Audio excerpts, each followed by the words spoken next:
Hey, how you doing? This is Tony from the Six String Corner, as you probably figured out being on my YouTube channel. And today we're going to talk about 5 most common guitar mistakes that a lot of people make on guitar. And this isn't just for beginners. I know a lot of beginners will probably relate to this, but I think some experienced players will also relate to some of this because we tend to go off track. So hopefully this will help you guide you back on track. So it's like you don't need more chords, you don't need more notes, you don't need harder songs. You probably just need to fix a few habits, and that's kind of what we're going to talk about today. Just to fix a few habits. This is all by all means not a complete list, and it's not going to be a huge detailed list. If you want to know more, you can just reach out to me at tony@sixstringcorner.com, and just reach out to me. You can shoot me an email. You can DM me on Facebook, Six String Corner.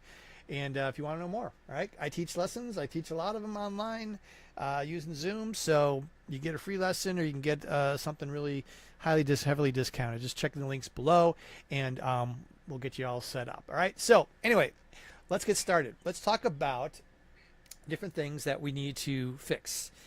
And like I said, these are common things that I see a lot with beginners. And like I said before, it's not what I would say. It's no knock on you. It's just this is just what happens, okay? And so let's cover the first one. All right, let me get my slide thing up here, and not that one. We'll go with this one right here. Okay, so 5 common mistakes, and we're going to figure out how to fix them fast. I think that these are actually relatively fast fixes. I don't think that they will take you a lot of time, but just be aware of them. You just need to be aware of what you're doing, being aware of how you're playing, how your hands are situated, how your arms and your fingers and all these parts of your body that you're using for guitar, and parts that you should not be using for your guitar. All right, so let's look about the first one. Now, let's jump right into this thing. Okay, so this is one that I see a lot in the beginning, and I need to make sure that I clarify this. So what I'm talking about here when I say looking at your left hand constantly, this is not saying never look at your left hand. I am not saying that. Okay, I do it. We all do it. Guitar, we will look, especially if we're playing a complicated piece. But what I'll see often is it's fixated. Like, it doesn't matter what's happening on the right hand. We're just intent, right? We're just really intent on getting those. As my left, we just tend to do that, and so to not constantly do it, you will look at it. Like, I'm playing a fast solo. I'm looking, and then I'm gonna look up, right? I do gigs, and sometimes I gotta look at the audience and not just constantly stare at my guitar. I know some guys on stage do that, but it's far more interesting to you and to the listener and to somebody watching you to not constantly stare. Keep your eyes fixated on this, okay? So one of the things you could do is practice without looking. Okay, we're gonna build a little bit of muscle memory. Now, what does that look like? Okay, let me just give an example. Now, you can apply this to a lot of different things, whatever you're studying, whether it's a solo or whatever. But let's just talk something we can all relate it to. Let's say we're trying to practice some chord changes, right? All right, that's usually a big one for a lot of people, and it could be even for professionals trying to figure out some crazy jazz chords or whatnot. But we want to practice. Try to see if you can practice without looking. Okay, so here's an example that we can look at, right? Let's say we're doing a song, we're going from A to D, right? I'm just making this up, all right? But this happens a lot, right? My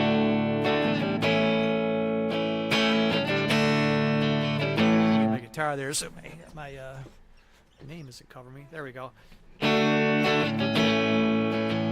right, so we're going from D to A, all right? Just say for an example. So there's techniques that you would learn, right? You would want to learn these. Now, this is a separate lesson. I could probably go into another one down the road.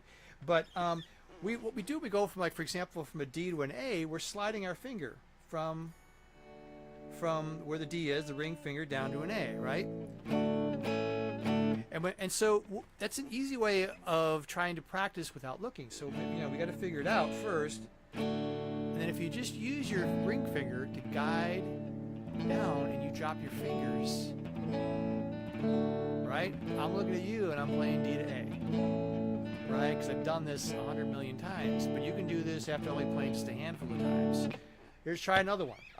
Let's say we're going to go from an E minor to a, let's say do E minor here. E minor to a G. Alright, now this is a glued finger technique. Again, we can do this for another lesson, but the pointer finger is common to this. So what we can do is just leave that finger there, and maybe you got to look for a little bit. Alright, and then take your hand off. Then take your eyes off, and you just go back and forth. Alright, now I know this is a very simplistic thing. And some of you, this may be all you need. Some of you might be playing a little something even more complex. I'll just give you a quick example. Let's just playing your, say you're playing some sort of blues solo, and let's just pick something like that. Right? So we're going to play that lick. Now you may at first need to look at it. But you know, our hands, if we're having our fingers, if we're learning our scales correctly, right, we know this position here. So if you're learning a blues solo, let's say you're a little bit further down the road than some of you, we're going to watch it first. I'll just do part of it. Now I can just look up because I have it memorized. I've worked up that finger memory. All right. Now this, you can apply this to whatever, man. Take a song, take a complex song that you're playing, right? Maybe you're doing something rhythmically.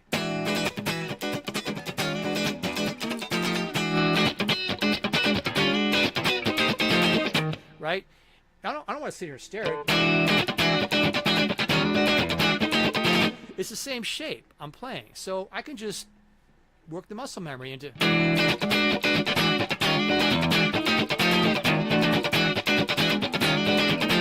See, I'm looking up. So I got that muscle memory developed. So that's the bottom line, is we're looking for a decent muscle memory. Let's try and work that out so that what you can do is then occasionally look up. Or if you're in your early stages of playing, what's your right hand doing, right? Sometimes we're not paying attention to what our right hand's doing. And we might be playing left hand great, you know, we got this down, but our technique is awful on our right hand, right? So we want to be able to watch our right hand too. Like say if we're picking notes, we want to have our hand on that bridge. Instead of we're not paying attention to our right hand. So that's another thing too, is especially for beginners out there, when we're trying to learn our left and our right hand, sometimes we have to do both. We have to at least see what we're doing. So you can definitely pay it. You definitely can look at. I'm not saying don't look at that neck, but occasionally look at that right hand. What's your right hand doing? Is your hand in position? Is it sitting on that bridge? Are we alternate picking like we're supposed to? Right? Things like that. Okay. So I know I'm cutting through it kind of. I'm going to cut through this kind of quick, but again, we can get more into this in detail. Either you can grab a lesson if you want, or we can just message me and we can talk a little bit more about how you can improve something that you're struggling with on your practice routine. Okay, now let's go to number 2. Now this is another one that I need to clarify. That's the right word. I need to clarify this a little bit. Stopping when mistakes happen. Now, this is something that I can be guilty of, and I've been playing for decades, and it still happens. Like I'm learning a lick, right? Like I'll give you an example. This is I'm giving just for me. Now remember, I'm playing a little advanced, and I was just like, you know what? I haven't learned the solo to Ozzy's Crazy Train, right? So I'm learning this, right? Right? Just learn that quick lick. And let's just say I'm not getting it. I'm trying to work on it, and let's say I get through it and I made a mistake, right? I made a mistake real quick through that, but I still got the rest of the solo to do.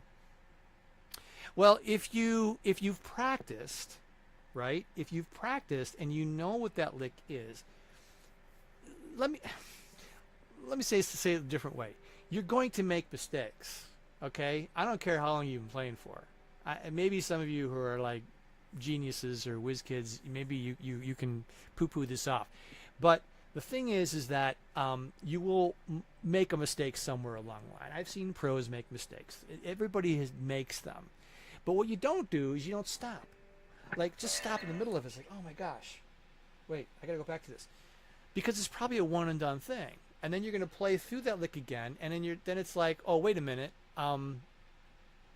Wait. Oh, I know that lick, but then you screw up the next one. The key is to only stop when you have repeated mistakes. So let's just say you're playing a certain lick. Let me do something a little more relatable. Like you're trying to get that lick down and you can't get it. Then you stop and you work on it. That's definitely a practice thing. We're isolated, but it's continuous. Like it's a continuous problem. You've gone back to that. And you have that same problem 2, 3, 4, 5 times, right? And you've made that mistake. Now you got to sit and work on it. But if you've done it once and you made that quick mistake, don't stop in the middle of the song. Like if you're playing a gig, let's just say hypothetically you're playing a gig, you don't see musicians just stop in the middle of it, right? You just go through it. You know it. You've practiced it, all right? So if you've practiced it, if you've learned the riff or you learned the chord change or you learned the strumming pattern or whatever it may be, again, what I'm saying is I'm not saying don't stop. You will stop if it repeats. Like I said, keep the rhythm going. If it repeats, isolate it and fix it, okay? That's what you want to do. You will isolate it and fix the problem. We talked about this a couple weeks ago. And this probably merits another session maybe in the future when we practice, is to isolate the problem. Okay, we want to isolate that problem so that we can work on it and just work on that little section. I think maybe I might do that in the future, so we may look for that in a future lesson. All right, but that's stopping, but it's a repeated pattern. If it just once through, just let it go. Keep going, work through your whole part, and then come back. And then if you play it again, the same problem, okay, now we might be something we got to work on, okay? Because trust me, most of us are not perfect. I know, like I said, there's some whiz kids and geniuses out there. You're probably playing perfect. Yeah, you're going to be like Alan Holdsworth and just be flawless the entire time. But most of us, I think, fall into that, where we will make mistakes. So, again, I want to qualify that, or clarify that. It doesn't mean you don't ignore the mistake, but it means that if you've practiced it and you know how it's done, and then you're playing a piece and you got that little mistake, don't stop. Just go through it. Come back to it then. Play through it again. Okay, do I have that same problem? Then you work on it. Okay, that's what I'm talking about when I say stopping when mistakes happen is usually an issue. Okay, here's another one. This is called inconsistent timing. So I have a favorite saying I like to tell a lot of my students, and I like to tell a lot of people, is that in general, and now if you're not one of these, don't feel offended. I am not addressing every guitar player. But I'm going to say that for the most part, most of us guitar players really kind of could sometimes really stink at timing, man. We're terrible. Guitar players, I mean, I've had more than my share of dirty looks from drummers and bass players about, coming into a piece too fast. And I've seen pros. Like, I'm a big Rush fan. And Alex Lifeson talks about this. Like, he'll come in fast on stuff, and he, Neil and Geddy would give him looks and stuff like that. So this is a common problem that we all have, guitar players. I think it's personal opinion. Now, if you were a former drummer, or maybe you're not this way, then you can maybe pass this up. Although I still think it's worth it. So it's a really simple thing that you do to fix it. Okay, use a metronome, or you can use a backing track. YouTube's got a lot of really good backing tracks that you can use. For a piece, right? Maybe you're learning a scale even, right? And let's just say that's what we're going to do. Let's say we're learning the C major scale, okay? And it's like this here. Okay, now again, this could apply to 100,000 different situations.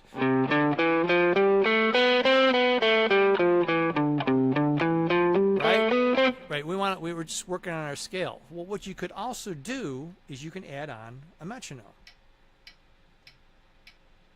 Okay, I don't know if you can hear that. I'll bring the mic closer down. All right, so that's a tempo, right? So let's just say we want to work on our scale. So what we can do is just play the note with the click. All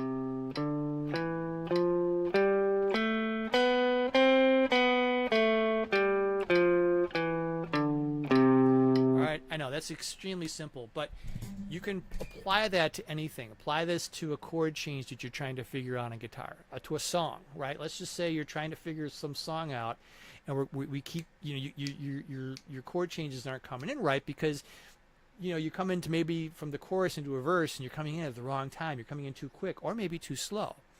Put a metronome on. You can easily find out the BPMs. Google it. Every song in existence to man has a BPM. You say, hey, what's the BPM of La Villa Strangiato by Rush, or Tom Sawyer, or what's the BPM to Crazy Train, which is what I just talked to you about. What's the BPM on that? And what you could do is you could set the metronome to that and play to it. All right.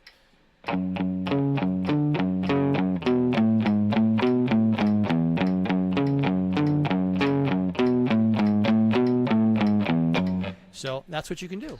Practice to the metronome. Now, that being said, to check yourself, it's good to maybe video or record yourself playing it, because some people may have some trouble trying to hear them being off. I see it a lot, and it's normal. So don't feel bad if this is happening to you, okay?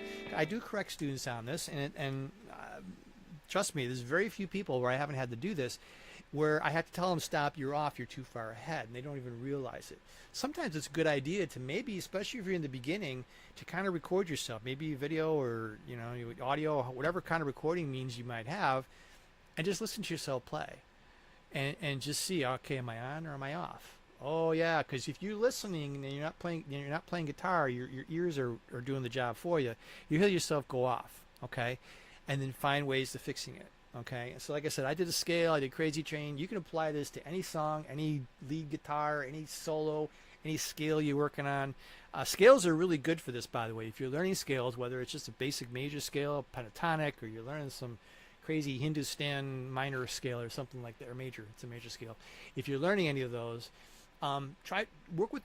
get used to using a metronome. And if you want, like I said, there's great tracks on YouTube where you can join in and use a backing track. All right, you're just building a steady rhythm, okay? And this will really, really, trust me, your future self, whether it's a month from now or a year from now, will be very thankful that you did that, okay? So be aware of your timing. Am I playing too fast? Am I playing too slow? Is my timing off? Am I playing an eighth beat when it should be a quarter beat? Whatever it is, listen to it and record yourself and hear yourself too, and see how your timing is. Okay, we talked about this a little bit earlier, and I'm just going to briefly go over this since I already said it before, but sometimes it's poor chord transitions. And again, we use these chord changing techniques. I talked about it earlier for mistake number 1, but use these different patterns. I'm going to put in a link. I don't think it's right now on the live broadcast, but I'll have a link to I call it chronic chord condition. It's a PDF. It's a free one, and I talk about these different techniques that you can use to change your chords. So if you're on live, give me a minute. I'll put it on there. Most of you are watching this later, so you should see it in the description below. Just go ahead and grab that, and I'll go over all these different chord transitions. All right, because a lot of times what happens, right? What I see a lot is we're going from that E. Remember I told you about the E to the G. Well, we're taking our E and then we're taking our hand off and then going, oops, I can't see it, and take our hand off and go into a G, and then we're doing this. Now sometimes you're going to have to take your hand off and just kind of reform that chord. But there's a lot of these really cool techniques that will enable you to switch. You can see what I'm doing here. I'm going from E minor to G to D to A, and I'm using all these chord changing techniques, okay? So chronic chord condition, I'll have it down below. I'll put that in there after the lesson if you're on live, okay? So we won't cover much more of this, but it is a mistake that I see quite frequently. Okay, this is the last one. Tension in your hands. Let's relax. So what we've got to be aware of is we have muscles, we have tendons here, and sometimes what will happen is they'll get tight. Now, the easiest solution, the main solution to this, is you want to be able to warm your fingers up. Whether that is playing a scale, whether it is just playing a song that you're really familiar with, whatever it might be, you want to fix the tension in your hands by just warming up. That's probably the majority of it right there. So when you're just doing something very basic.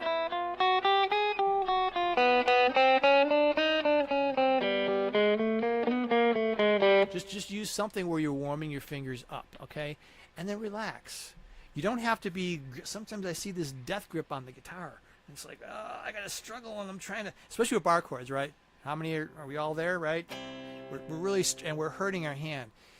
We have to learn how to relax a little bit, because the guitar is not, being all tensed up and tense and all tight and everything, and just, using those muscles aggressively, it's not going to make it any easier. In fact, the looser you are, the better you will play. It doesn't mean you're not going to put pressure on the strings, but you want to be able to just sort of relax and just relax the rest of your body. There's this body English issues that I see a lot, and I'm definitely going to talk about this in a future lesson. Is we're moving our arms, and we're if we're doing vibrato, we're shaking the whole guitar, we're bending, we're doing all that kind of stuff. It doesn't need to be done that way. It's very relaxed. If you watch the best players, right? The only time you see them moving that guitar around is they're showing off, right? But really, if you're really sitting down and playing it, like you don't see the guitar. I'm not even moving the guitar barely.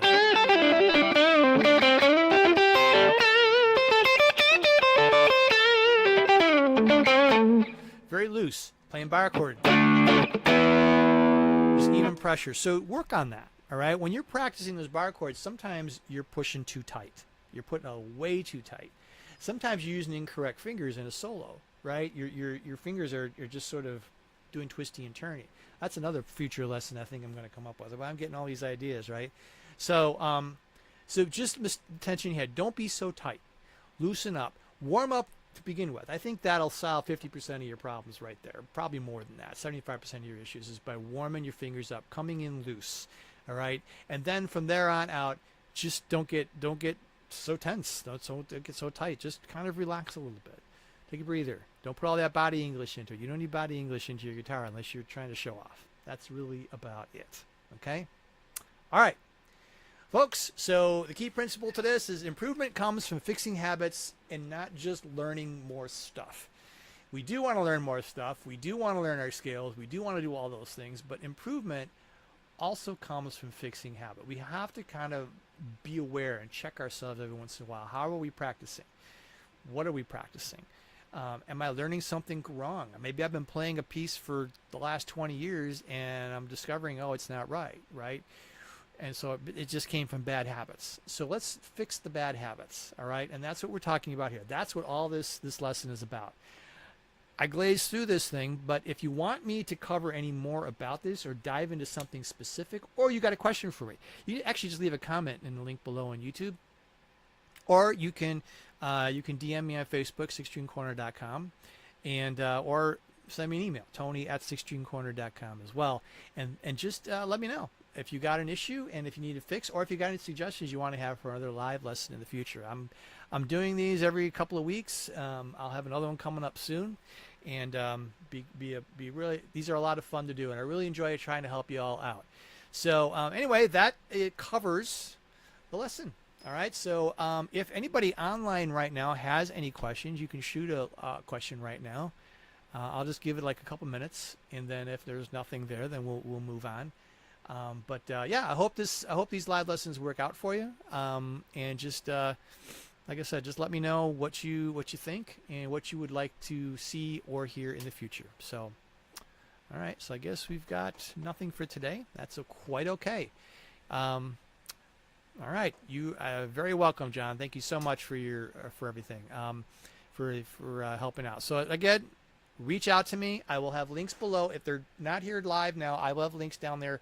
When I'm done with YouTube, I'm going to put those in, and then you can reach out to me. Okay. And otherwise, that's it. So I'll be on 2 weeks. And y'all rock on, and have a great evening. Have a great week. And I'll catch you on the next one, all right? So watch for more videos. I got some more videos coming on every Tuesday. I put them up here, my Rush songs, and I got AC/DC Journey, everything coming up here, okay? Anyway, I'm gonna stop talking, all right? Y'all take care, and I'll see you next time. So rock on.